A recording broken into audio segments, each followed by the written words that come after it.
This is the Draft Season Podcast coming to you live from Radio Row. Rise Network. It is a pleasure to be here. And we have a very special guest joining us on the program today. A member of the historic, the legendary pirate ship. Yes. You know what I'm saying? We have our own little pirate ship over here. It's the same kind of I vibes. admire it. Chris Whittingham, fancy lad Whittingham on the show today. First of all, Whittingham, Chris, thank you so much for making time to hop on the program today, man. I've tweeted this, I've put it on record, I've said it in the Levitard Reddit community. Oh wow, you're one of the members of the Reddit community. Oh my goodness. Yeah, man. I need some reconnaissance on the Reddit community. I need some help. It's I would say it's like 60-40 good and bad in there. A lot of toxic in there. But, I've stopped reading it. Yeah, I've stopped reading it. We had a sports. I am like I've taken the Nick Saban approach to feedback, where it's like it's all rat poison. If it's good, it's rat poison. If it's bad, it's rat poison. Like I'm like not quite like block out the haters is a bit much, but like just like I don't like to read feedback anymore, just because not because I don't like it, but because it affects the way that I view things. And I'd like trust my judgment enough just to know, all right, I felt like in the room, like this was good, or we enjoyed this, or like this is us achieving the aims of the show. I'm not like necessarily going to respond to, even if it's 20 really and like super passionate fans of the show. Yeah. But like, you guys have a different community of diehards. But there's like, I've seen the numbers. There are hundreds of thousands of people that listen to our show. And so these very loud voices cannot dictate what everyone thinks about it. You know what I mean? Yeah. And we were speaking with a sports psychologist earlier, and this is exactly what we were talking about. Oh, you got that about. pitch too? We got that pitch too. It seemed cool. Yeah, he was awesome. And like we were talking about just, getting the negativity out of there. But yeah, like I was saying, just about like what the Levitard show is like the greatest sports radio show. Nobody's done it better than Levitard has. So let's start you off. We do a couple of our our advertisers to start the layup line, as we say. So just starting off, man, because obviously you're huge in the sports, Inter Miami, stuff you do is spectacular. But going back to your childhood, what was like your youngest and your earliest sports memories? The first memory that you can remember just being like, what's this game going on? Yeah. Man? So 1999 season, which is the earliest that I can remember. And the first game, I remember being hyped, super excited for the Dolphins away at the Jacksonville Jaguars in the playoffs. The Dolphins ended up losing that game 62-7. Okay. It was the last game the Dan Marino era. Yep. And I was like a huge Dan Marino fan, but I didn't really actually get to experience any of him being good. And that was the beginning of frankly, a lifetime of the Miami Dolphins not being good. And but in some ways, like you're a Miami sports fan, and so I'm sticking with it. Like I'm not leaving. Like this is like I'm like in the Wolf of Wall Street. Yeah. I'm not leaving. And so and then Heat, like the Heat got really good. I started going to their games a couple of years before they drafted Dwayne Wade, and then Dwayne Wade takes off. And like my dad's a huge sports fan, family of sports fans. I'm Hispanic as well, so you kind of become a soccer fan in that as well. But yeah, I remember that '99 Dolphin season as like the first time I was like, I'm really into this. So we can trauma bond real quick, just a real quick trauma bond right now. Love a trauma bond. So 98, 99 is probably about the same time I'm conscious enough to really start rooting for my team.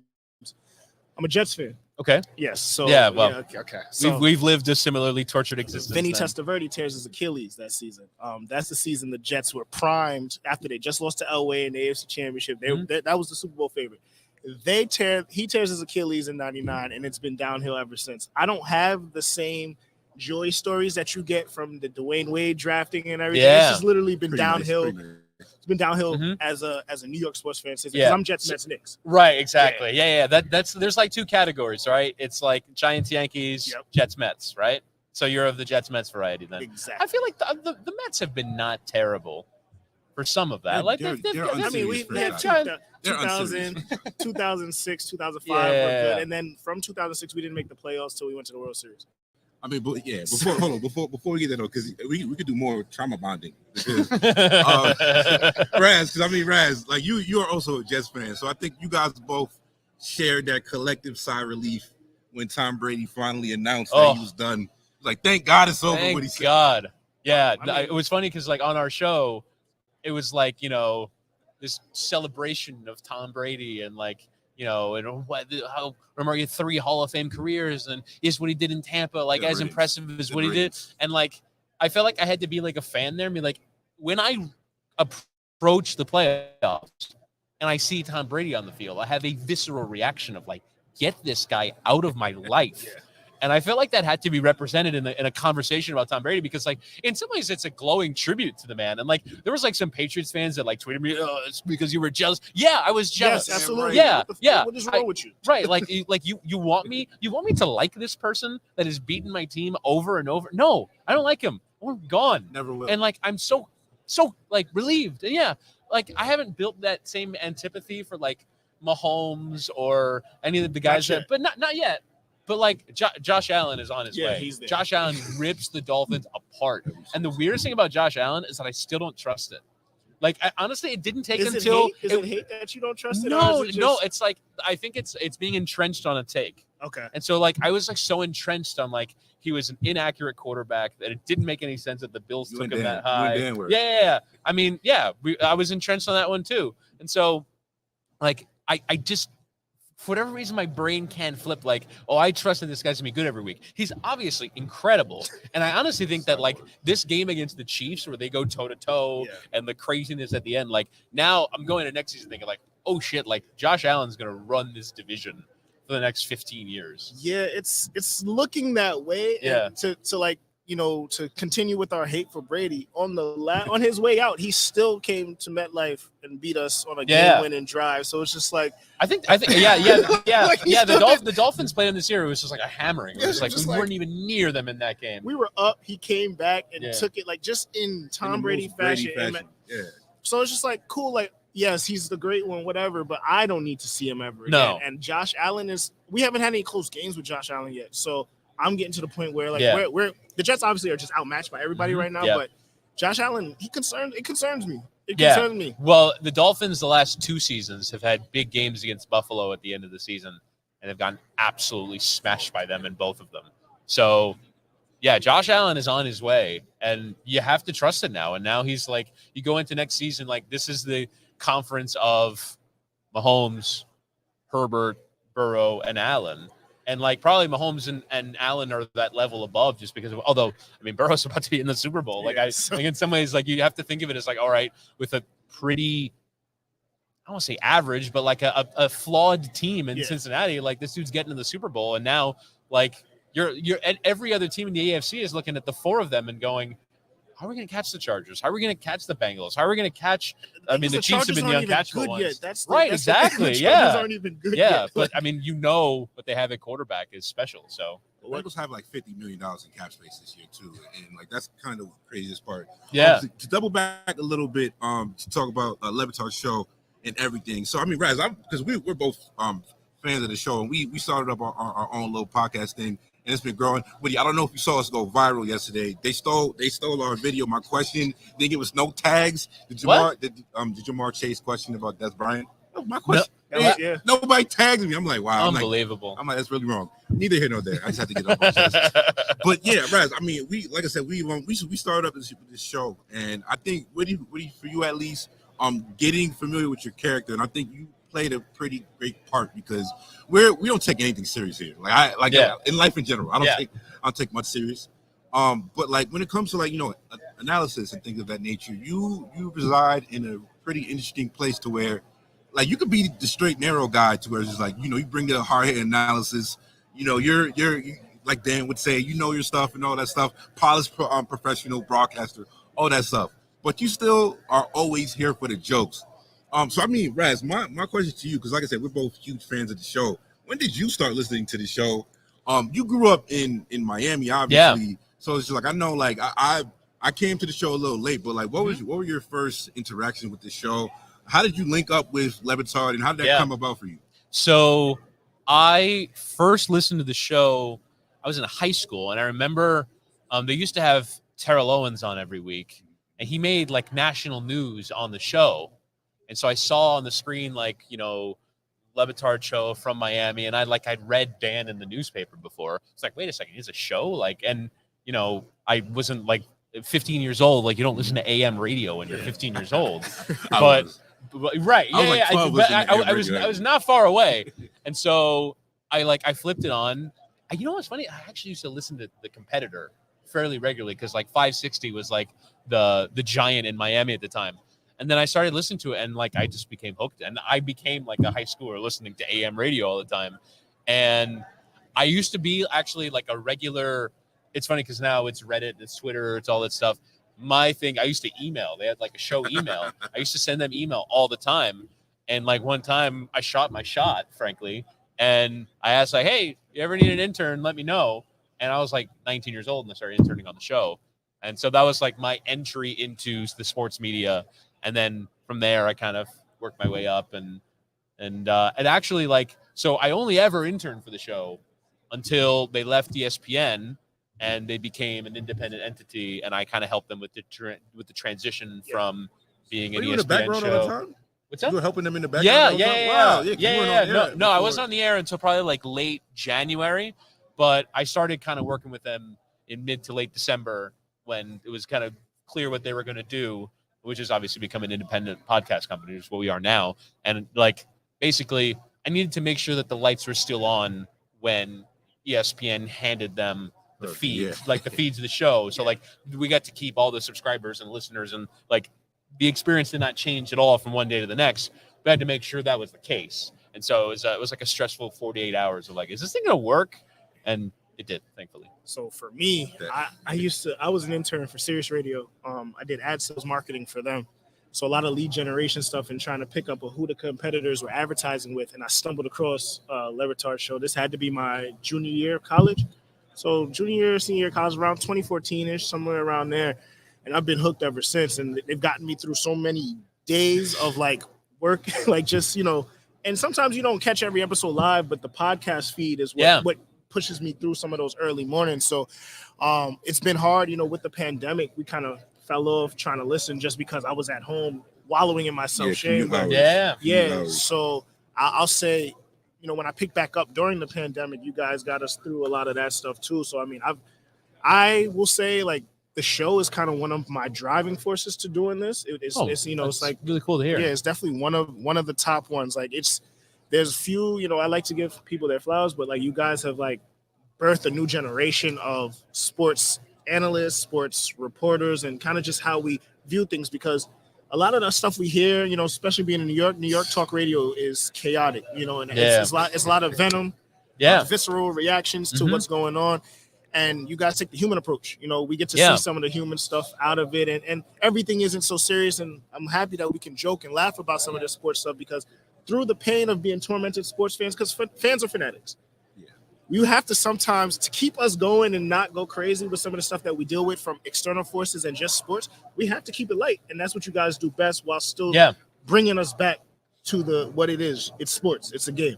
And what you're talking about in terms of like the way that the show influences people to approach sports in a different way, like actually happened in Miami like 10, 12 years ago. And like the Big Three Heat was a major catalyst, but I mean, obviously the show had huge influence even before that. Actually, the starting point on that was the 2007 Miami Dolphins that went 1-15, and they would just make fun of them for 3 hours every day, like a bunch of parody songs and all that stuff. And like, it was the first time that I kind of realized, oh, like this is a completely different experience. And so that, like, if you listen to Miami sports radio now, you don't really hear any of what you're talking about in New York. In some ways, show after show after show, the producers and the people who were around the show and went after and went before, like it's like a orbiting force. Like it is like the guiding force behind so much of what South Florida sports radio is now. And so like that approach of like, and it's really the way I describe it is like fun centric, where it's like, yes, we will talk about it in a serious way sometimes, but through the prism of having enjoyed the thing that we're talking about, right? Which is the game, which is, there's funny things that happen within the game. And so it's a fun-centric view of things. And so, like, sometimes you walk into a place like where we are right now in Radio Row and hear, like, very serious banging the table debate. And, like, it's so weird to then, after having listened to the Le Batard show, you hear that and you go, like, you can just have fun with this. Like, you don't have to take this so seriously. And so like that happened like in a cultural, and I almost kind of wonder like how my career, my work would be different had I not experienced that as young of an age as I did, because it's influenced everything that I've done since. Whereas I think if I had carried on in that very serious first approach, like I wouldn't be here. Like I wouldn't be talking to you guys. Like it was very much like that style that allowed me to kind of do it and approach it in a different way. Yeah, you can find the analysis in the, that type of media anywhere. Like I don't know how many tables there's hundreds of tables in radio. Yeah. If you're looking for that, you can find that. Right. But like at the end of the day, it's always about entertainment and the true shows that really entertain you, and the bond that's built between just the Levitar community. It's a special thing. Now I wanted to ask you on this, because going back to the show again. I need a Stugat story with you, because I've mentioned this before. One of our friends, friend of the show, he's our Stugats, because he's just like he's a rotten personality. You know what I'm saying? And he's actually banned from the show right now. Really? It's been like Wow. a couple months. We had to give him an embargo. It was a bad take. We're not gonna talk about What was the take? He put was it Joe Harris or Karis LeVert's jersey? He said Karis LeVert is going to have his jersey retired at Barclays. He's a Nets fan. We just shadow banned him after that take. What are we doing? But yeah, like Stugats is like one of the greatest characters in any radio show. Like he's incredible, and it's like, can we get a good Stugats story, because you love him so much, and if anybody else, I can tell, if anybody else did the things that he did, you would despise them. Yes. But for some reason, he's just an extremely lovable character, despite it all. Yeah, I'm trying to think. Like there was a moment recently where I was like, "Oh, you're Stugatsing me right now. Like you're doing a thing." But yeah, like it was frankly like my naivete in not having, like, obviously you listen to the show and you know that like Stugats is always kind of up to something, but like it feels like they're saying that just to say that. I would actually, so for me, the thing that most stands out in this area is our experience in Lake Tahoe, where, in some ways, like getting the show to leave Miami home base is tough. Dan hates it. Dan doesn't. Yeah, he feels like the show correctly is at its best when we're all together, and so you have to provide value added. You have to be on time. You have to make sure that when you go and leave the cocoon, that what you're making is good. And so the first, I kind of spearheaded the project of us going to Lake Tahoe for the celebrity golf tournament that they have there. And so I kind of felt like that weight of all right, what we do here needs to be good. Yeah. And so we did the show, and then and then that was the day that they were playing golf. That day was fun. You had a lacrosse tournament that day? What's up? Did you have a lacrosse tournament? No. So what happened was the afternoon that they played in the Celebrity Pro-Am, there was an earthquake in Lake Tahoe, and I guess now again, I don't know, I really don't know what's real, but he's like, oh, my daughter and my wife were freaked out, and they want to get the hell out of here, and I want to get them out of here. And so he was supposed to show up at the golf course the next morning to do the show, and I don't know that he's not from the golf course when I open up the Zoom and he sat in his hotel room. And I'm like, aren't you supposed to be here? He's like, oh no, I'm leaving for my flight in 2 hours. I'm like, what? When did we determine that? First off, how do you not know when your flight's going to leave? You can tell me when your flight's going to leave. And he just completely backed out of it and just did half the show from his hotel. And so naturally the response was well, that it wasn't worth it to be out in Lake Tahoe then, because you did a half a show and you didn't have Stugats along. So it was just a thing like that where it's you're trying to expectation set, you're trying to understand how the show works, and then Stugats thing is all right, this is how it goes. I have one. I still get frustrated, by the way. I've not been beaten. Yeah, I've been, because no, you cannot, because you've been beaten down by it happening to you for years and years and years. I haven't been beaten down yet, so I still have a hopeful optimism that it won't happen to me. What's your favorite? As we start to wrap up, what's your favorite? Because it's so many different segments, so many inside of Levitar show. You might have missed everything. What do you currently right now? What do you? I always find funny whenever Billy seizes on like recurring questions to ask. Like recently, we've had a funny gag in our back room where our video ate a whole lemon as a natural remedy to stomach ache, and so like Billy has taken to ask several guests, "Have you ever eaten a lemon whole?" Or just things like that. As a matter of fact, today we had the Jets running back Michael Carter came by, and like they were probing, trying to figure out. All of a sudden, his brother FaceTimed him, and then Billy just goes, "Send him the Zoom." And so Michael Carter's brother was in the Zoom, and like Billy interviewed Michael Carter's brother instead of Michael Carter, and it was the funniest thing. I was dying laughing. I asked him like, "What are your top 5 favorite cheeses?" And then Stu got to the interview, goes, "If there are any Jets around, bring them to the table." And so we wrap up the interview. 5 minutes later, Braxton Berrios showed up at the table. And like they were like joking or whatever, and like I find so funny how like Billy knows like the 1 or 2 things to turn into a recurring theme. Only that like he finds it funny, or the people in the room find it funny, or you'd really have to figure like the 3 seconds where we discussed eating a lemon whole on like maybe Mystery Crate, and then you bring it up somewhere else, and it's just like this vast expanse of something so small and so simple. I think my favorite segment on the show is it's a classic, so they have to bring it back. Whenever they do it, it's the greatest. Wake and Take is Wake and Take is tremendous. Wake and Take is incredible. We especially because we have a CBD sponsor now, so I kind of feel like we should bring it back. Although, did you listen to Zoom on Stupidity? I haven't. That was tremendous. That like it was kind of Wake and Take, but I think Billy tweeted out a Zoom link, which was and just like said join.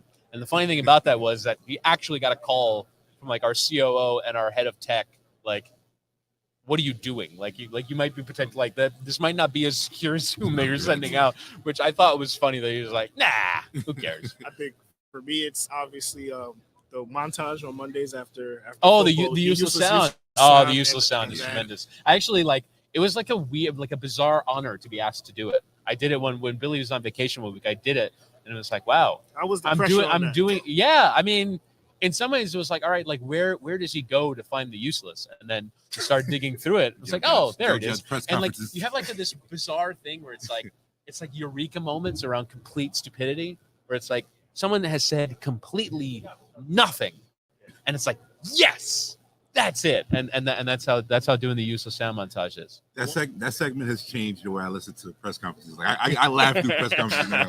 And obviously we got to mention weekend observations, which is also loaded. All right, couple more questions. Obviously, we really need I got a couple top 5s we need for you before we get you out of here, Witty. Obviously, because we need that. You work obviously, Raz. We are, you know what I'm saying, Miami, great weekend trip city. You know what I'm saying. We've been there numerous times. You work on Ocean Drive at the Clevelander, which is a I don't know if you've ever been to Miami, South Beach in particular. If you're listening on a live stream or anywhere, if you've never been to Miami, it's a very hectic street. So I want to know, what's the craziest thing you've seen on Ocean Drive? Going to work, leaving work. It's some debaucherous things going on in that block. Yeah. What's the craziest thing you've seen? We found the shell of a bullet on the floor in the alley behind where we work. It's just honestly like, so Ocean Drive opened up like there were no cars, so it was just pedestrian. It's just like walking down. It's like, wow. Like if anyone else were like, this was their work environment, they would like, their heads would explode. You just like see stuff all the time. Just like people in bizarre costumes and scantily clad, and just like, it is the strangest place,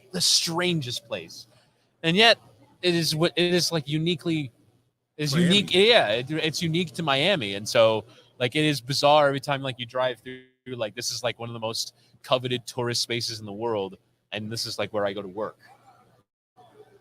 I mean, I'll say this: I've been at the Clevelander. It's one of those places where you're sitting out, you're looking out to the ocean, you're looking out into the beach, and that whole street right in front of it. Before you get there, luxury cars, scantily clad, dressed people. Yes. The bullet story that kind of tops it. Smoke, fragrance in the air. Yeah.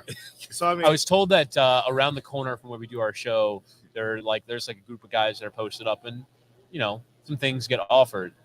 I'm a little offended. CBS. Yeah. I'm a little offended that I've not been offered yet. And I was actually walking back from lunch recently with someone who works at the company, and they said it's because you look like a cop. Yeah. And I was like, huh. I guess I look like a cop then. I'm sure Juju's probably been offered some weed walking around. Well, it's profiling. I feel bad for Juju. All right, so all right, a couple more questions for you. Get you out of here, man. I think one of the most impressive things you've done. I want to talk a little bit about some soccer stuff with you real quick, and some of the difficulties. Raz went to University of Hartford. I went to St. John's University. And like I said, I remember we did like a play-by-play game for like a St. John's baseball game, and the degree of difficulty on play-by-play is extremely high. One of the top fives we need from you is top 5 play-by-play announcers. Ooh, which is a pretty good one. Yeah. But what goes tell the people that don't know the amount of I know you've mentioned it before about your one sheet or whatever gets you ready for a game.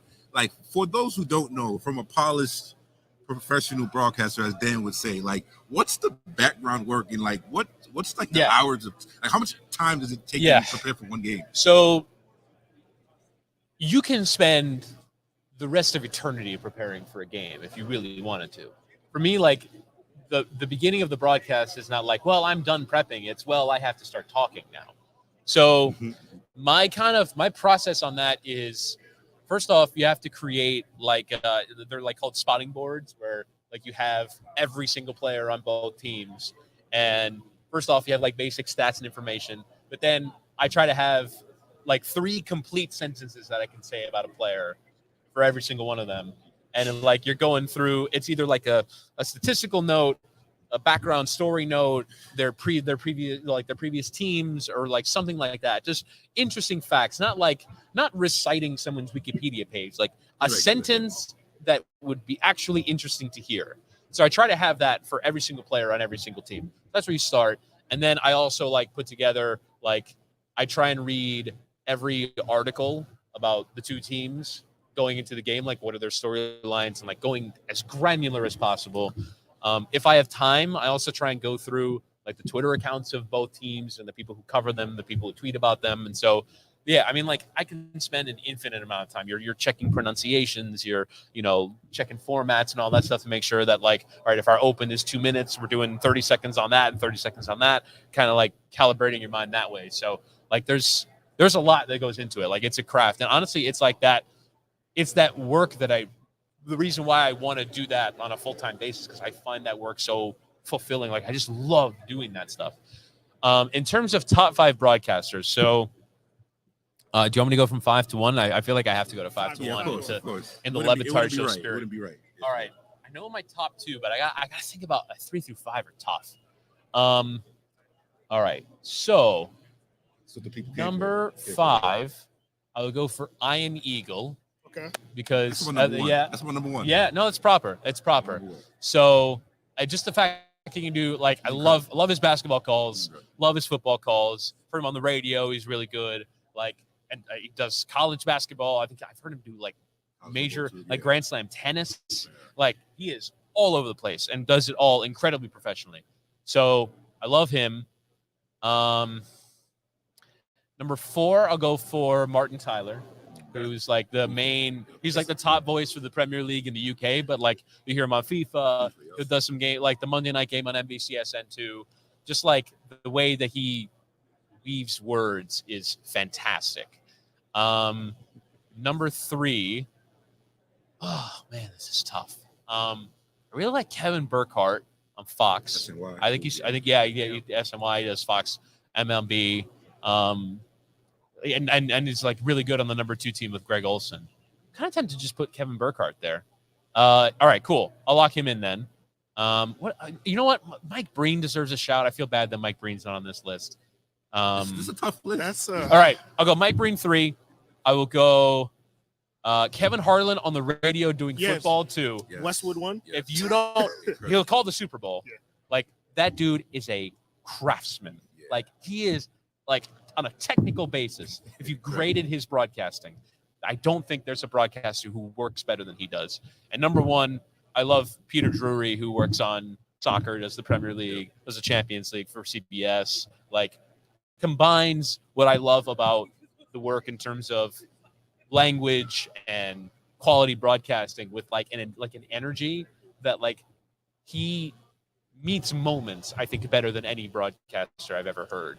And like that for me is like how I judge myself. It's like, yeah, I think technically, like, play in and play out, I do a good job. But like when the big moment comes, are you ready with the words and the language to meet it?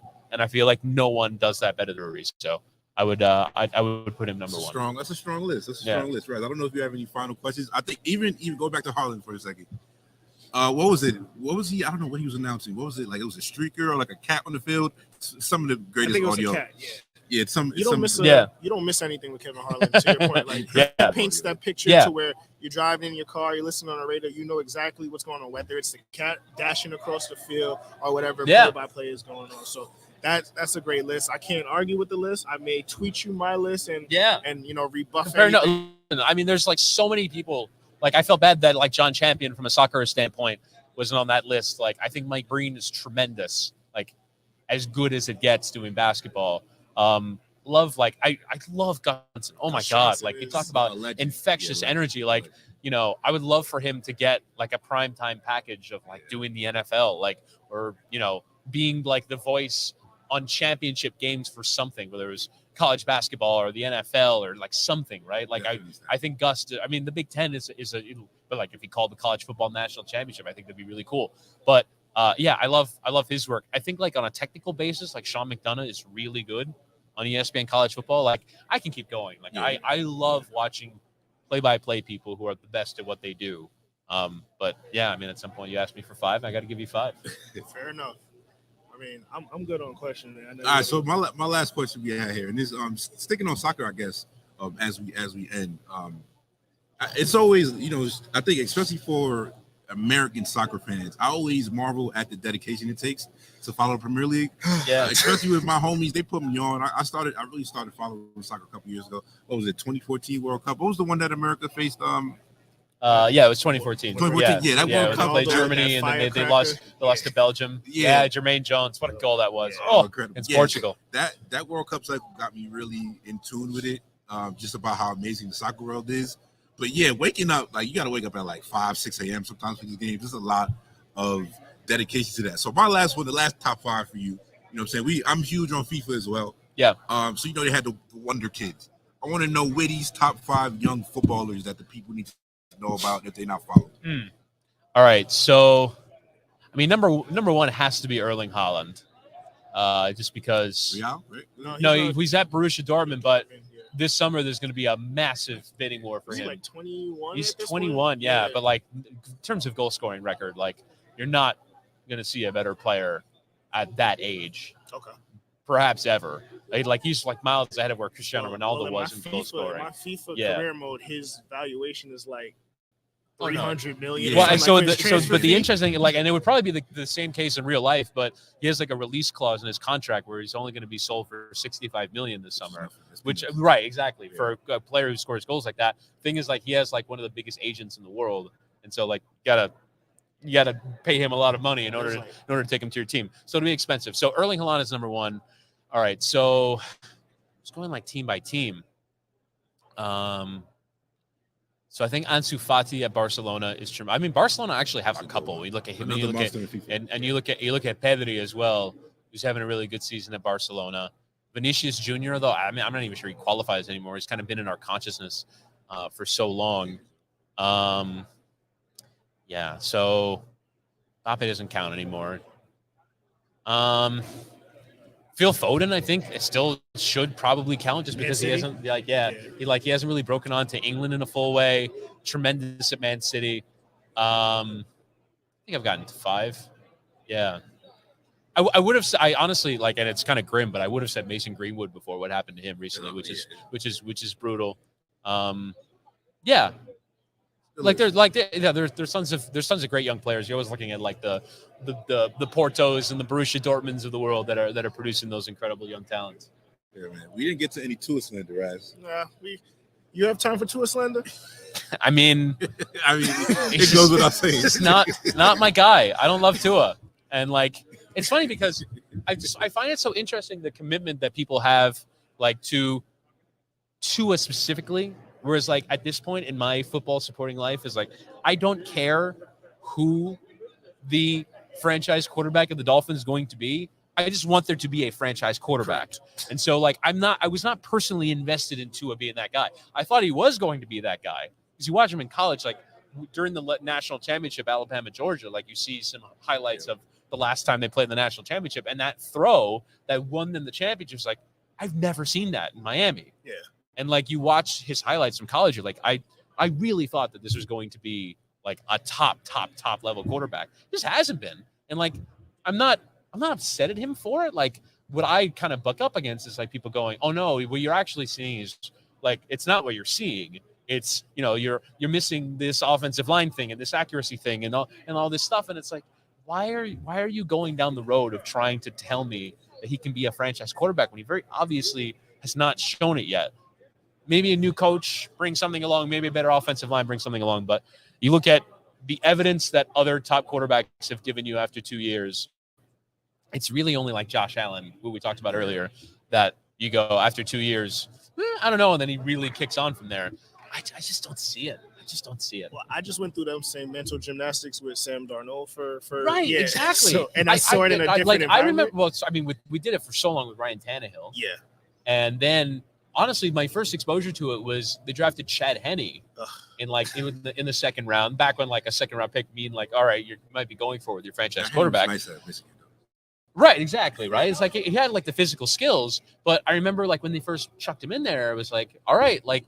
And people like were bought in on Chad Henne like being the guy. And I remember just going like, "What are you guys seeing?" Like, and it was back then I used to sit in the upper deck at the stadium. We had season tickets, and like I could see from there like he was a step late to everything. And like you have to watch the games and go like, is what I'm watching special? And at this point for me, if the answer is no, I'm just not interested in it. Yeah. I'm really not. Like I don't like. Maybe you kind of have to put up with it just because there are no alternatives. Like for the Dolphins, like they're picking 29th in the first round. There's probably no alternatives for them. That doesn't mean I'm going to be happy about it. Or I'm going to like think like, all right, let me talk myself into this being a good thing. It just isn't. I mean, for me, I've been told Tua, he has it. He has what like he's accurate. He does this and the third. My first issue was the physicality from him. Like his physical stature was not made for a quarterback that needs to run for their life. Yeah, I agree. So Miami. I was surprised at how slight he was when he came into the league. Because, like, again, you watch Alabama, it's like, wow, he was big. Well, he was around everybody that was big, and he was I also think like the Alabama conditioning program is just like they try and create different bodies than the NFL does. Like you watch Alabama sometimes, like they like look bigger than NFL guys. Like that's like it's not because the NFL guys are smaller; it's because they're conditioned in a different way. Yeah. And so, like, when Tua was conditioned in the normal way, it was like, oh, you're not actually like this monster. You're just kind of a normal-looking quarterback. Yeah, man. I think my last point on this before we get you out of here. I think, honestly, with Burrow's actually like a great example of just – I think a lot of people are just – the criticism on Burrow is his arm strength. He didn't have an elite arm. And it's funny, and I think there's a lot of work about what he did in the summer, even coming off the ACL injury with Jordan Palmer. And Jordan Palmer said we got him throwing harder and his velocity increased. So whatever program they put Joe Burrow in, go put Tua in that. And hopefully that changes. I don't know if you gotta have a Super Bowl prediction, Whitty. What are you thinking for this game? What you thinking? I've not thought about it. Fair enough. I will I'm gonna go for the Rams, just because I think they're a better team. If you look at the numbers, like Cincinnati is actually like kind of an average team, but they just have had really good quarterback luck and good luck generally, and they're here. But I just think like the Rams are a better team. I was like really disappointed in the coaching performance that Sean McVay put it in the NFC Championship game. Like he was like they won that game in spite of Sean McVay. Yeah. And so that would be my concern, is that like it seems like in these big moments they've not delivered the performances that their level would suggest, but I think they're the best team and they'll win the Super Bowl. Yeah, Burrow getting a chip definitely would not help with the pain of Dolphin fans. Yeah. At all. So yeah, one time for the boy Chris Winningham. Thank you so much for taking some time. Appreciate you. You can follow him on Twitter. Obviously, check him out on Levitard Show, Landon Walden Whitty podcast, wherever you get your podcast. Chris, thank you, my guy. Appreciate it, man. Thank you so much, guys. Appreciate it. Man. Thank you.